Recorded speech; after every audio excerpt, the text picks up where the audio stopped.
Welcome back. Air Force Chief of Staff General Charles C.Q. Brown and Marine Corps Commandant General David Berger say fixation on readiness stands in the military's way of deploying resources it needs for great power competition. Both leaders wrote in the Washington Post recently about rethinking and maybe redefining readiness. Seamus Daniels is Associate Director and Associate Fellow for Defense Budget Analysis at the Center for Strategic and International Studies. He's writing about readiness in Defense One. Seamus, welcome. It's good to see you. What jumped out at you in that op-ed that the generals wrote? Francis, thanks for having me. What really stood out to me was this focus on moving away from short-term readiness, which is classically how policymakers think of readiness, to a long-term focus on readiness in terms of modernizing the force.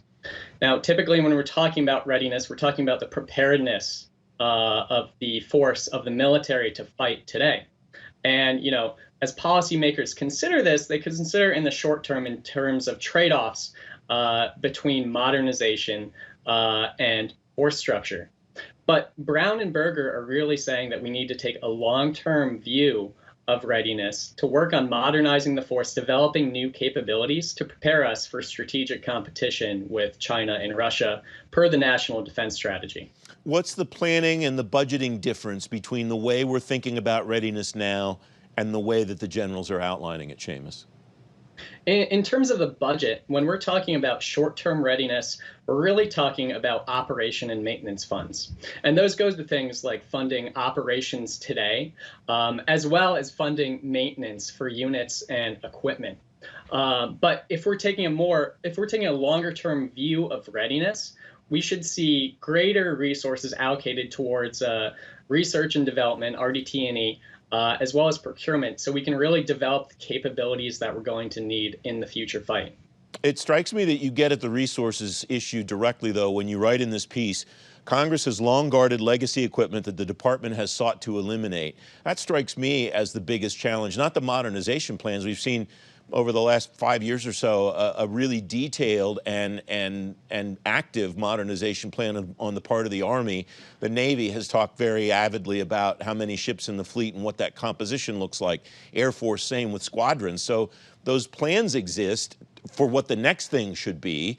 And the issue becomes, when do the services when are they able to get rid of stuff they don't need that doesn't fit that vision? Is that maybe the biggest challenge here, Seamus? Yeah, Francis, you and I both know that Congress has the power of the purse. And so they're the people who are really able to allocate those resources and decide what the priorities are of the department. But as you rightly point out, if they're focused on legacy equipment, that means that there aren't the adequate resources to actually fund these modernization plans like you're talking about with the Army and with the Navy. What the department really has to do is find a willing and able partner in Congress to really convince them that they're managing and mitigating the risks of today, that they're willing to manage those risks to then free up some of force structure, get rid of legacy, get rid of outdated equipment, so then you can use those funds for modernization. And I think, that's particularly imperative today when we're looking at a flattening defense budget top line and potentially a defense budget that could be declining in the future. So we're talking so far about the line of thinking at the chief level. You write in this piece, DOD must capably manage the high demand signal from the combatant commands that oversee the United States' presence and operations abroad. There's going to be a lot of demand signal from all of the commands asking for stuff, for capabilities, for people. How does one manage that in the context of this long-term readiness capability, Seamus? Well, we know that policymakers simply can't focus on modernizing the force. They still have to address the threats of today. So it's not a complete black and white issue. But the real question is, how can you manage those risks without using all of your resources today and having none to actually focus on modernizing? And the combatant commands really they have an insatiable demand for forces to use in operations abroad.